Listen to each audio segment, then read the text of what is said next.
Good morning and howdy to you, my friends.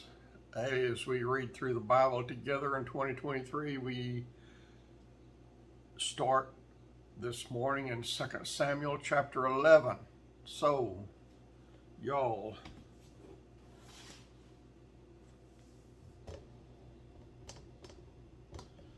put on your helmet, fasten your seatbelt, grab your Bible, open it to 2 Samuel chapter 11. In my Bible, that's on page 489. Goodness gracious, we've already been through almost 500 pages just before 2 Samuel and about a million pages back in the back part of the Bible. All right, y'all, here we go. And it, well, maybe we're not. Here we go. Hang on. Goodness gracious, I got a frog in my throat all of a sudden.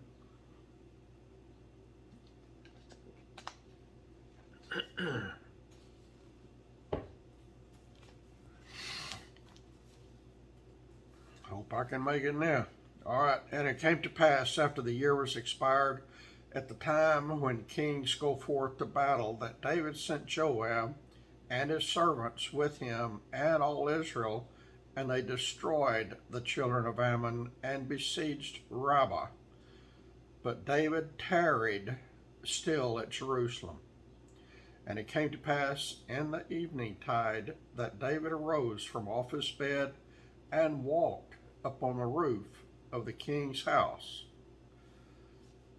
And the roof he saw, and from the roof he saw a woman washing herself, and the woman was very beautiful to look upon.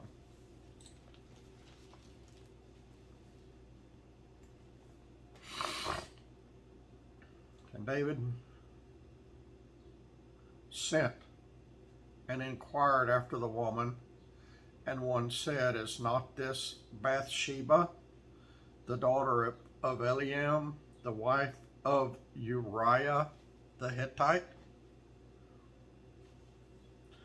And David sent messengers and took her, and she came in unto him, and he lay with her, for she was purified from her uncleanness, and she returned unto her house. And the woman conceived, and sent and told David, and said, I am with child.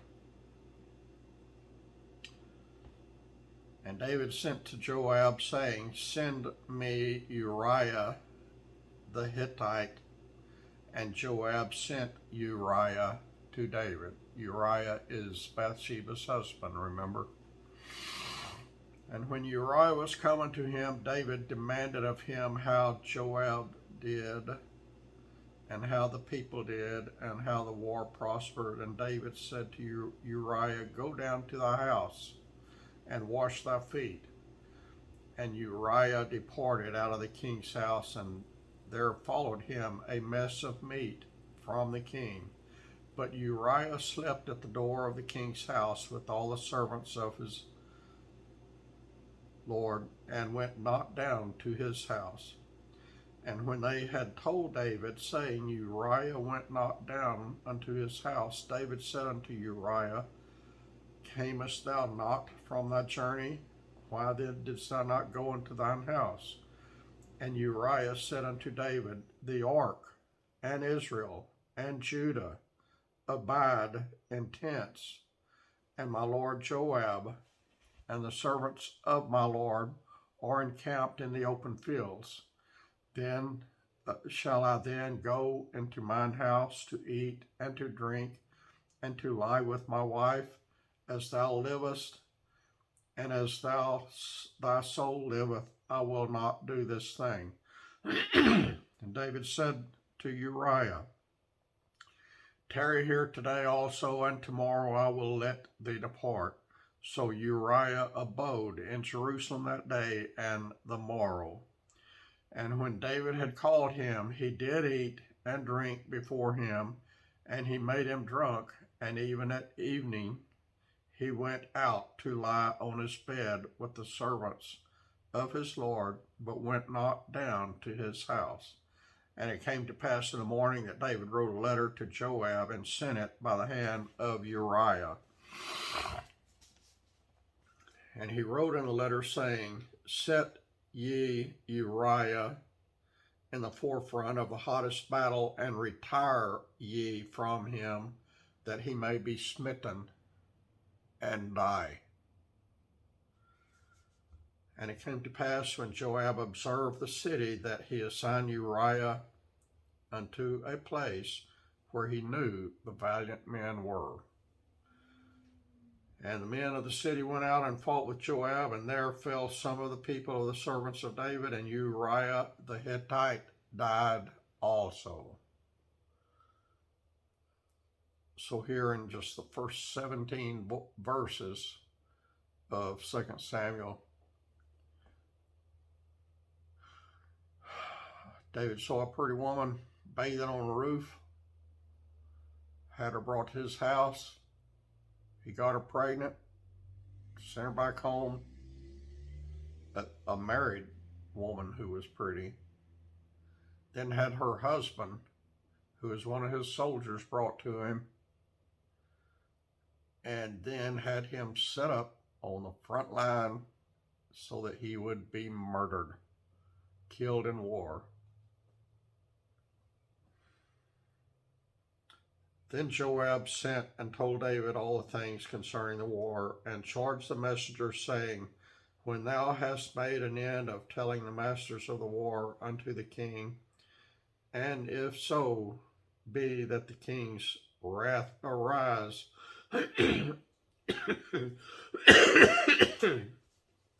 and he shall say unto thee, Wherefore approached ye so nigh unto the city when ye did fight? Knew ye not that they would shoot from the wall? Who smote Abimelech the son of Jerubbesheth? Did not a woman cast a piece of a millstone upon him from the wall, that he died in Thebez? Why went ye nigh the wall? Then say thou, Thy servant Uriah the Hittite is dead also. So the messengers went and came and showed David all that Joab had sent him for. And the messenger said unto David, Surely the men prevailed against us, and came out unto us into the field, and we were upon them even until the entering of the gate. And the shooters shot from off the wall upon thy servants, and some of the king's servants be dead. And thy servant Uriah the Hittite is dead also. Then David said unto the messenger, Thus shalt thou say unto Joab, Let not this thing displease thee, for the sword devoureth one as well as another. Make thy battle more strong against the city, and overthrow it, and encourage thou him. And when the wife of Uriah heard that Uriah her husband was dead, she mourned for her husband. And when the morning was past, David sent and fetched her to his house, and she became his wife. I think that's his fourth wife, something like that. And bare him a son. But the thing that David did displeased the Lord. Imagine that. Chapter 12. And the Lord sent Nathan unto David. I told y'all a few chapters back. And the Lord sent Nathan unto David, and he came unto him. And remember, David's supposed to be the guy after God's own heart. He was pretty obedient. He loved the Lord.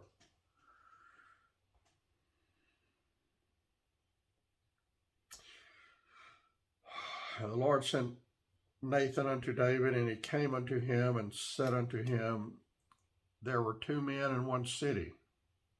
This is Nathan talking to David. There were two men in one city, The one was rich and the other was poor. The rich man had exceeding many flocks and herds, but the poor man had nothing except one little ewe lamb, which he had bought and nourished up, and it grew up together with him and with his children. It did eat of his own meat and drank of his own cup, and lay in his bosom, and was unto him as a daughter. He had a lamb for a pet. And there came a traveler unto the rich man, and spared to take of his own flock and of his own herd, to dress for the wayfaring man that was come unto him, but took the poor man's lamb and dressed it for the man that was come to him. And David's anger was greatly kindled against the man, and he said to Nathan, As the Lord liveth, the man that has done this thing shall surely die. And he shall restore the lamb fourfold, because he did this thing, and because he had no pity. Y'all listen to this now. Nathan said to David, Thou art the man. Thus saith the Lord God of Israel, I anointed thee king over Israel, and I delivered thee out of the hand of Saul. And I gave thee thy master's house and thy master's wives into thy bosom, and gave thee the house of Israel and of Judah. And if that had been too little, I would moreover have given unto thee such and such things. Wherefore hast thou despised the commandment of the Lord to do evil in his sight? Thou hast killed Uriah the Hittite with the sword, and hast taken his wife to be thy wife, and hast slain him with the sword of the children of Ammon. I think God was kind of ticked off at David, y'all.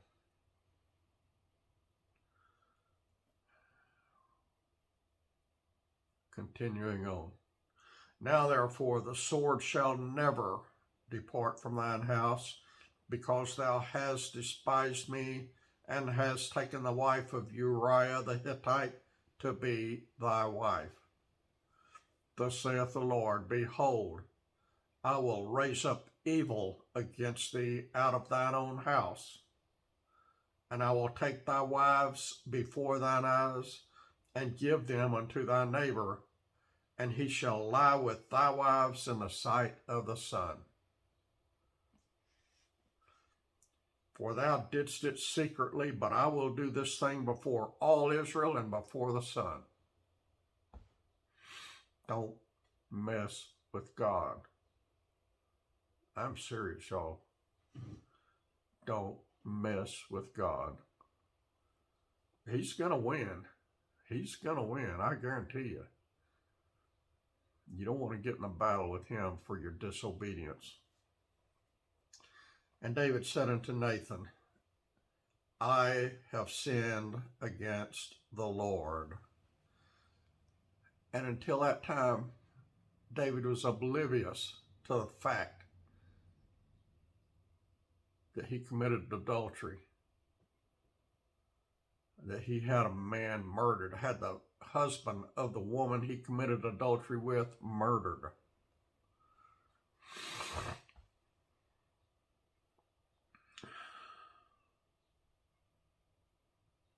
And let me just stop there a minute. You know, in the New Testament, Jesus teaches us how to point out sin to people so that their soul can be saved. People are oblivious to their sin often.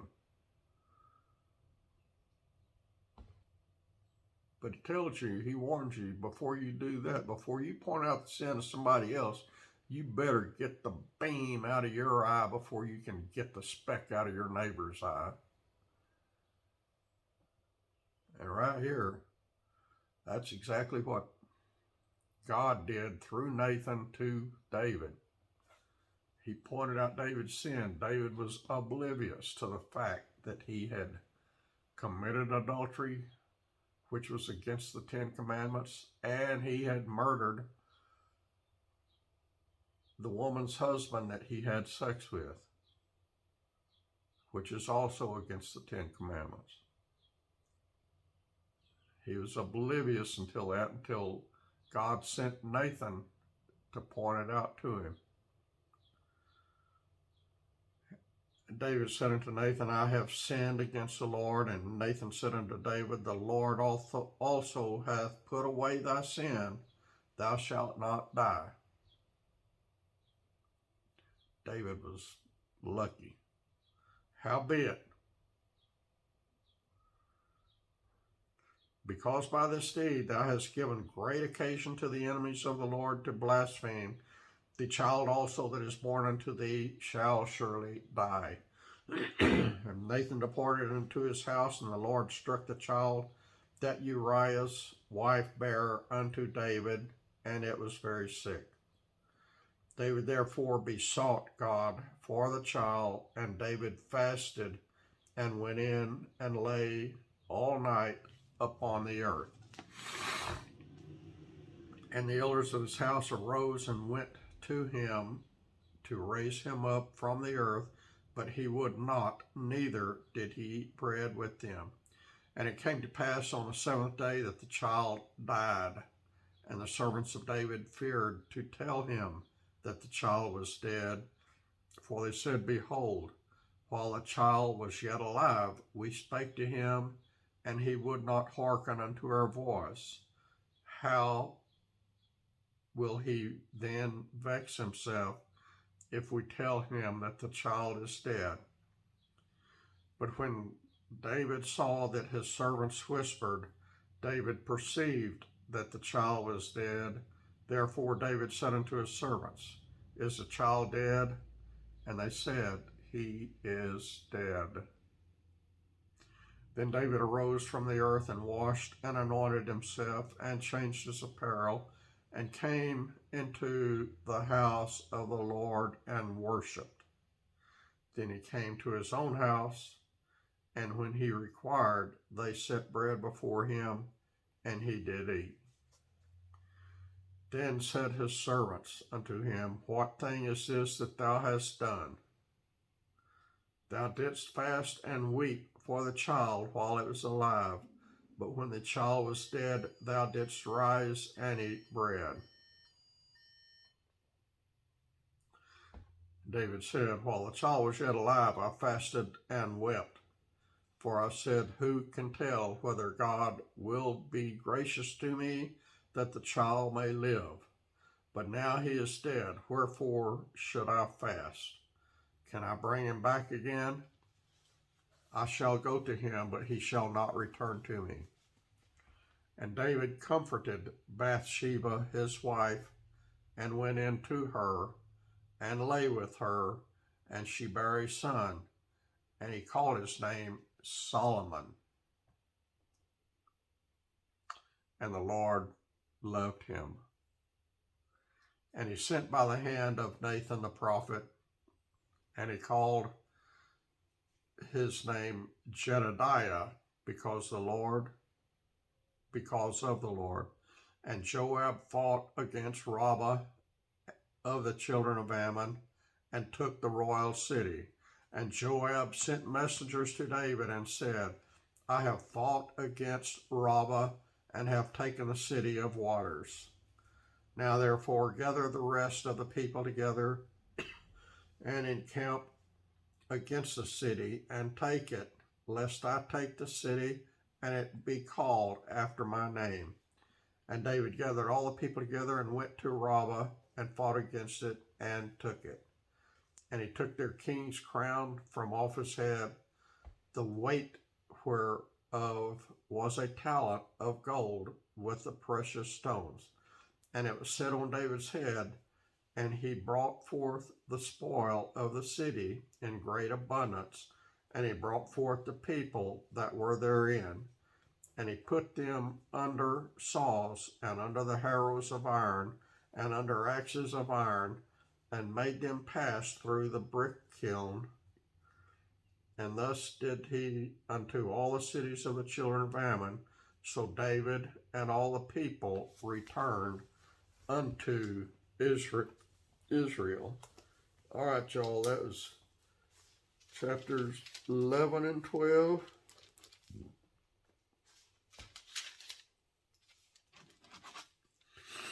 We are done here until I do the evening reading this evening. Sorry for my allergies so messed up, and they are messed up. I don't know what I'm allergic to here. I think I'm allergic to everything here. The way I cough and breathe, it sounds like I'm a lifelong smoker. I've never been a smoker. Never will be a smoker. It would kill me. It's just, I don't know what it is. It's the dust for sure, and the pollen, and I don't know what else. But anyway, I'll survive, and I'll be back this evening. Unless we get raptured out of here, then I won't be back. I love y'all. God bless every one of you.